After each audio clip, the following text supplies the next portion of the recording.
Ridha Allah subhanahu wa ta'ala adalah salah satu dari sifat. Nabi SAW mengatakan, laisa lil mu'min ayyudhilla nafsahu. Mukmin itu jangan sampai menghinakan diri. Sejarah hamba yang Allah sebutkan dalam Al-Quran, di antara tujuan besarnya adalah agar menjadi pelajaran. Bismillahirrahmanirrahim. Assalamualaikum warahmatullahi wabarakatuh. Innal hamdalillah nahmaduhu wa nasta'inuhu wa nastaghfiruh. Wa na'udzu billahi min syururi anfusina wa sayyiati a'malina. Man yahdihillahu fala mudhillalah wa may yudlil fala hadiyalah.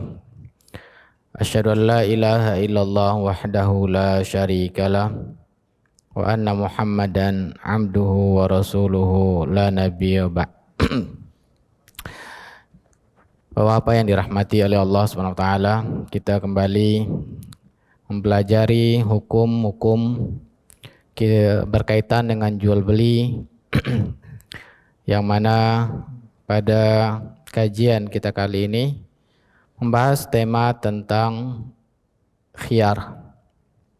Dan kita akan bahas salah satu dari khiyar di dalam hukum Islam, yaitu khiyar majlis. Apa yang kita pahami tentang khiyar nantinya akan kita dapatkan pemahaman tentang khiyar dari penjelasan para ulama, kemudian hadis dalil tentang adanya khiyar ini, kemudian hukum-hukum berkaitan dengan khiyar. Apa yang dimaksud dengan khiyar? Khiyar yaitu dari kata ikhtiar, ya. Ikhtara, yakhtaru, ikhtiar. Secara bahasa, ikhtiar berarti di dalam bahasa Indonesia memilih. Berarti kita memilih. Adapun maksud khiyar di dalam fikih yaitu ikhtiyarun baina imda'il aqdi au faskhihi.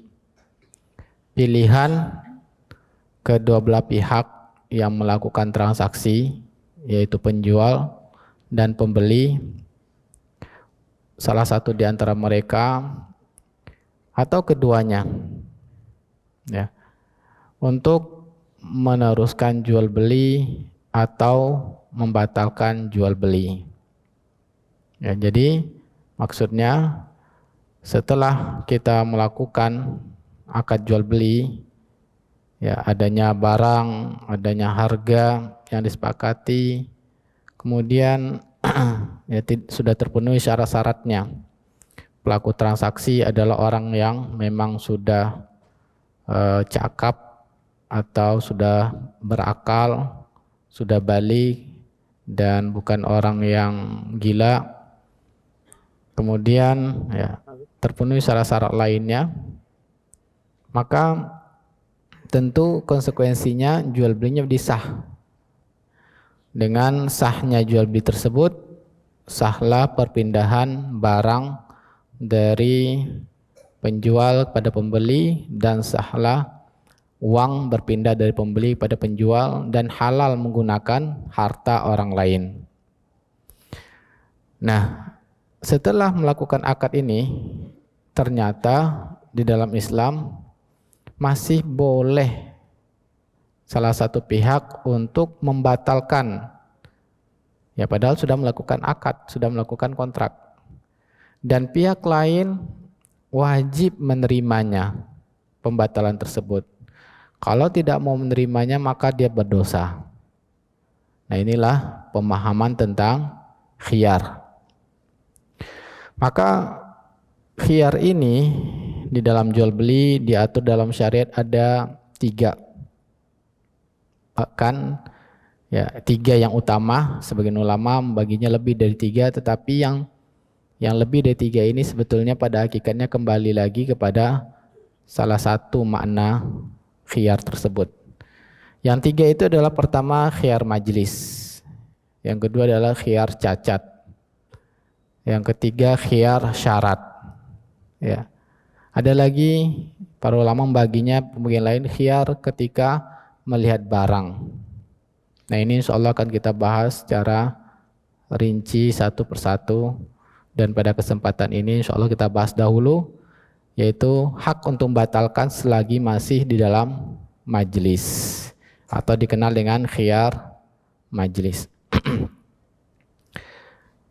Sedangkan berikutnya pengertian tentang majlis. Majlis itu adalah tempat transaksi, ya. Nah, tempat transaksi ini juga terjadi perkembangan, ya, perkembangan kebudayaan manusia dari zaman-zaman sebelumnya. Dahulu tempat transaksi itu hanya berbentuk offline, tatapan muka. Sekarang offline, ya, bisa jadi, ya, maksudnya tatapan muka.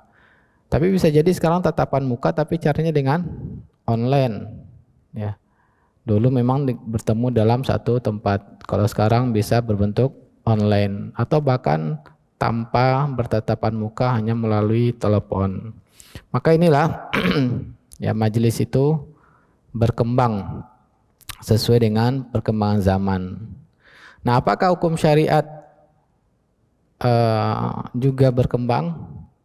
Maka kalau kita lihat ternyata Allah SWT memang menjadikan syariat Islam ini cocok sampai akhir zaman.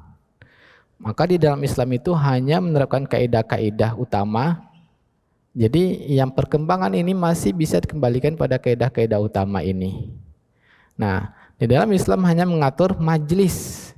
Nah, kalau majlis, ya, seiring dengan perkembangan zaman maka masih tetap berlaku hukum khiyar majlis ini. Apapun bentuk majlisnya, baik itu online maupun offline.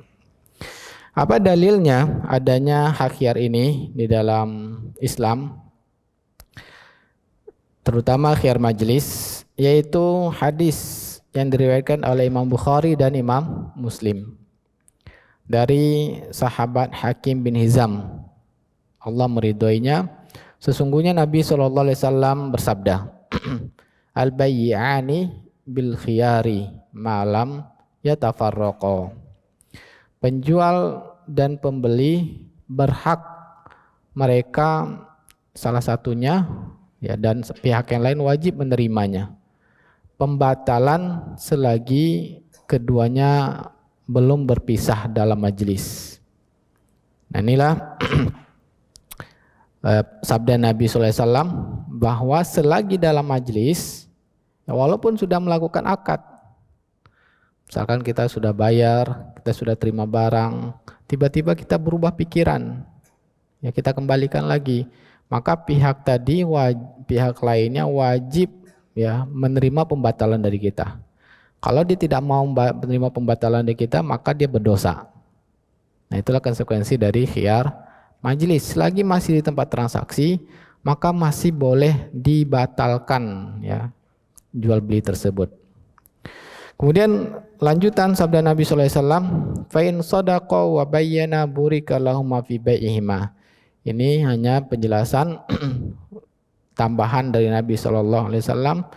Seandainya penjual dan pembeli mereka jujur dalam akad jual belinya, tidak ada yang ditutup-tutupi, ya, maka Allah akan berikan keberkahan kepada transaksi mereka.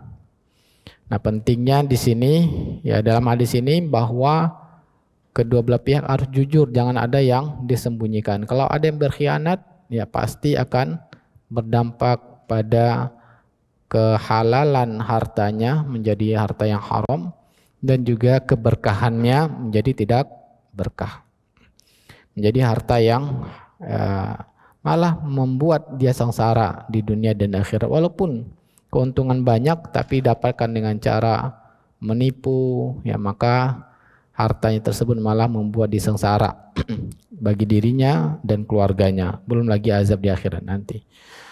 Wa in kadzaba wa katama muhiqat barakatu baihima. Seandainya keduanya berdusta, maka Allah akan menghapuskan keberkahan dari transaksinya. Nah, salah satu bentuk keberkahan pada barang ya, ketika ada penjual yang menyembunyikan cacat, nah, maka apa dampaknya bagi pembeli? Barang tersebut ternyata ya tidak lama dipakainya, sudah rusak. Nah, tentu dia tidak akan rela hartanya diambil oleh pedagang, sehingga dia dalam hatinya sudah berdoa kepada Allah, saya dizolimi, semoga orang tersebut juga akan Allah balas, sehingga harta menjadi harta haram dan hartanya itu malah membuat hidupnya sengsara ya, di dunia dan di akhirat. Nah, kalau kita lihat apa sih hikmahnya Allah SWT memberikan khiyar, pilihan masih dalam majelis ya, selagi kita dalam majelis, apa hikmahnya? Kenapa Allah masih memberikan hak? Padahal kan kalau sudah transaksi jual beli ya, maka ya sudah berpindah, sudah sah ya, tidak maka konsekuensi dari jual beli ya, maka tidak bisa dibatalkan ya, karena berpindah kepemilikan maka sudah tidak bisa dibatalkan, kecuali kalau masih dalam majelis, maka wajib diterima pembatalannya. Allah Subhanahu wa taala menurunkan syariat ini karena mengetahui tabiat manusia, yaitu manusia memiliki tabiat ya, sering bertindak tergesa-gesa ya. Jadi salah satu tabiat manusia, innakum qaumun tasta'jilun, kalian adalah orang-orang yang tergesa-gesa. Maksudnya dalam tergesa-gesa ini sering kita begitu melihat barang tanpa berpikir panjang langsung melakukan akad jual beli. Setelah dia membeli akhirnya menyesal ya. Sehingga selagi masih dalam majelis, maka Allah Ta'ala masih memiliki kesempatan ya. Karena hati kita itu memang Allah ciptakan bolak-balik ya. Awalnya dia begitu berkeinginan untuk membeli satu barang, ternyata setelah dia membayar ternyata menyesali. Nah, ini juga tabiat yang lain manusia, yaitu memiliki hati yang suka bolak-balik ya, sehingga dengan terkadang tanpa berpikir panjang akhirnya berubah pikirannya, dan ini kalau tidak disyariatkan Allah Ta'ala mengakibatkan jual belinya ada unsur ketidakrelaan hartanya ya, untuk berpindah kepada orang lain. Sehingga selagi masih dalam majelis, pikirkan ya dengan seksama, kalau sudah keluar dari majelis maka tidak ada lagi hak untuk pembatalan. Nah, inilah salah satu hikmahnya di antara hikmah-hikmahnya, bahwa dijelaskan para ulama, manusia sering menyesali ya, terkadang melakukan kontrak tanpa berpikir panjang. Nah, ternyata setelah dia melakukan kontrak baru teringat atau dapat masukan dari temannya, sebaiknya kamu jangan melakukan jual beli. Nah, kemudian kapan masa berlaku khiyar majelis ini? Ya, artinya kalau sudah lewatin batasnya maka tidak ada lagi haknya, yaitu batasnya sampai dia keluar dari tempat transaksi. Maka kalau sudah keluar dari tempat transaksi ya, maka hilanglah hak untuk membatalkan. Kemudian hukum yang juga perlu kita ketahui berkaitan khiyar majelis ini, dibolehkan kedua belah pihak untuk menggugurkan khiyar majelis ya, kalau memang, jadi hukum asalnya tadi ada khiyar majelis, tetapi syariat juga membolehkan meniadakan khiyar majelis ini dengan kesepakatan dua belah pihak. Maksudnya seperti apa? Sering kita ya, contohnya sering kita dalam melakukan akad jual beli ya, salah satu pihak mengatakan pastikan kembali Pak, coba dicek kembali, kalau Bapak sudah tanda tangan maka tidak bisa dibatalkan ya, itu sudah disampaikan, disyaratkan dari awal. Ternyata ya, artinya salah satu pihak ingin ya melakukan akad tanpa adanya khiyar pilihan untuk membatalkan. Kalau diiyakan oleh pihak lain, maka keduanya sepakat bahwa begitu sudah tanda tangan, ya maka atau setelah mereka sepakat jual beli, maka tidak bisa lagi untuk membatalkan walaupun masih di majelis tempat transaksi. Nah, jadi ternyata dalam Islam pun ya Allah membolehkan masing-masing pihak untuk meniadakan khiyar majelis ini. Tetapi ya kemudian hukum yang perlu kita ketahui selanjutnya yaitu selama tidak ada upaya untuk melakukan penipuan dari salah satu pihak. Ya. Maksudnya seperti apa? Maksudnya seandainya salah satu pihak ingin meniadakan khiyar majlis, tetapi sebetulnya ya karena dia menyembunyikan cacat,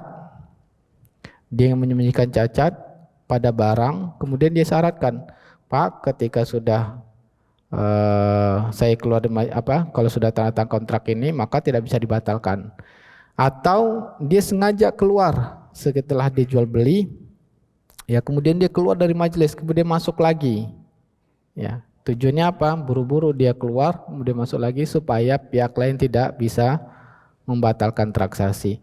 Maka niat buruknya ini tidak dianggap, ya, tidak dianggap. Artinya apa? Artinya pihak lain tetap berhak untuk membatalkan, ya. Dan kalau tidak mau menerima pembatalan, maka dia berdosa.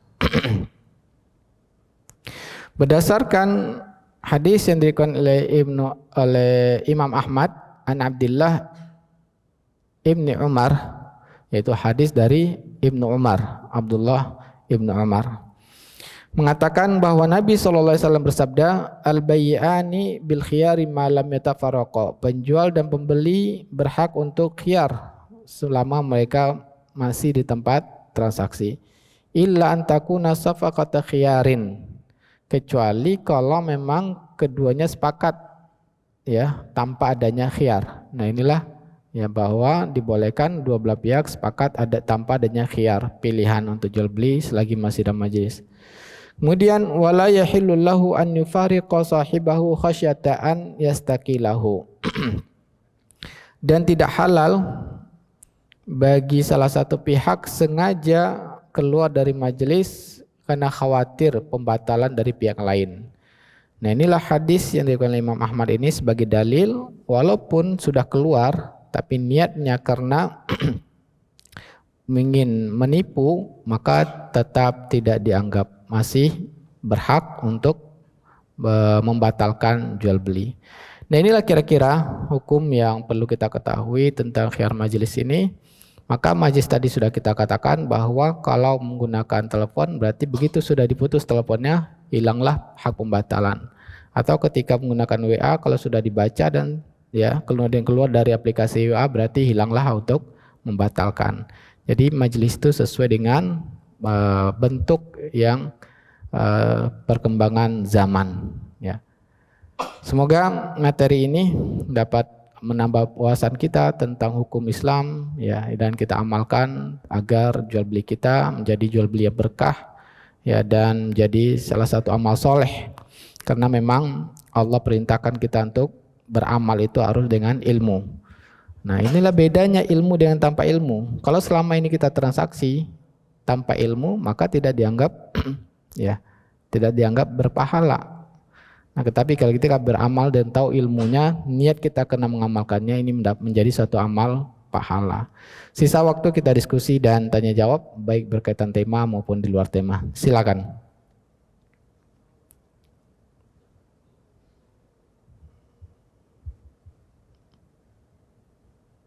Ya, silakan Pak. Bismillah. Assalamualaikum warahmatullahi wabarakatuh. Waalaikumsalam warahmatullahi wabarakatuh. Mungkin masih terkait dengan khiyar, Ustaz.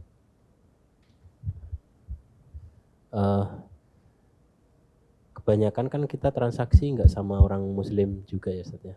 Kalau misalnya ada banyak penjual gitu, apakah juga berlaku hukum khiyar itu yang pertama. Kemudian yang kedua yang terkait dengan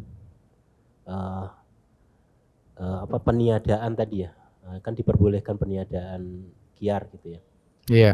Apakah sepanjang itu tidak ditulis, misalnya jika sudah keluar dari jika sudah beli, sudah bayar, tidak boleh tuker misalnya gitu, atau membatalkan gitu. Iya.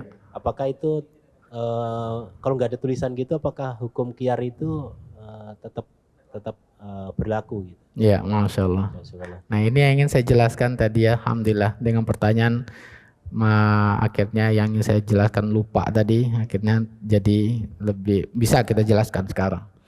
Yang pertama pertanyaan, apakah hukum ini berlaku juga bagi non-muslim? Ya. Iya, karena hukum Islam dalam muamalah itu berlaku untuk muslim dan non-muslim. Ya. Jadi kita boleh bermuamalah dengan muslim dengan syarat non-muslim itu harus mengikuti syariat Islam. Apa dalilnya? Bahwa Rasulullah SAW bertransaksi dengan Yahudi, dengan kufar Quraisy, tapi yang dilakukan Nabi itu transaksi yang sesuai dengan Islam. Tidak ada transaksi riba dan segala macamnya. Dalam artian ya boleh kita misalkan teman bisnis kita adalah non-muslim, tapi dengan syarat bahwa usaha kita ini betul-betul sesuai dengan syariat Islam. Ya, maka kewajiban kita sebagai muslim bahwa harus seandainya non-muslim itu minta pembatalan selagi dalam majelis, kita harus memberikan hak pada dia. Kalau tidak kita berikan, kita berdosa. Tapi sebaliknya Ustadz, non-muslim itu yang menjual, kita minta batal tidak terima, maka di akhirat dia akan menanggungnya. Tapi dosanya kekufuran Allah itu lebih besar daripada dia berkhianat dalam jual beli. Karena dengan tidak mengimani pada Allah itu sudah pasti neraka. Ya, Allah sudah mengatakan bahwa orang-orang yang tidak muslim, tidak beriman pada Allah dan Rasulnya pasti adalah penduduk neraka. Nah, itu ya, jadi berlaku hukum itu dengan muslim dan non-muslim. Kemudian pertanyaan kedua, ya, maka yang kita pahami di sini bahwa ya hukum Islam itu hukum asalnya tadi bahwa dalam majelis ada khiyar. Ya, maka kalau tidak ada tulisan, maka itu berlaku hukum asalnya. Masing-masing pihak berhak untuk khiyar. Nah, kalau sudah ada tulisan, nah masalahnya tulisan ini kita tahunya setelah akad. Kalau yang tadi kita sampaikan itu sebelum akad disepakati, sebelum akad jual beli disepakati, Pak silakan pastikan kalau sudah transaksi tidak bisa dibatalkan. Yang jadi masalah di sini setelah kita beli baru muncul struknya barang sudah dibeli tidak bisa dikembalikan. Apakah itu berlaku atau tidak? Ya, maka pernyataan persyaratan setelah akad itu tidak dianggap. Ya, persyaratan karena sebelumnya hukum asalnya dalam jual beli masing-masing pihak berhak untuk membatalkan khiyar. Nah, belakangan baru dikatakan maka itu tidak berlaku. Tapi apakah itu bertentangan dengan syariat? Ya, bertentangan kalau seandainya itu dianggap sebagai membatalkan khiyar. Ya, tetapi kalau seandainya ya maksudnya juga tergantung dari niatnya. Apakah persyaratan dibolehkan? Dibolehkan kalau niatnya untuk menekankan akad jual beli. Tadi kita katakan ya dia melanggar syariat, kenapa? Membatalkan sepihak setelah jual beli. Tapi itu masih dibolehkan membuat pernyataan itu kalau niatnya untuk memperkuat akad jual beli. Maksudnya apa Ustadz? Maksudnya begini. Karena konsekuensi dari jual beli ya, ketika sudah jual beli maka begitu keluar ya sudah tidak bisa dibatalkan.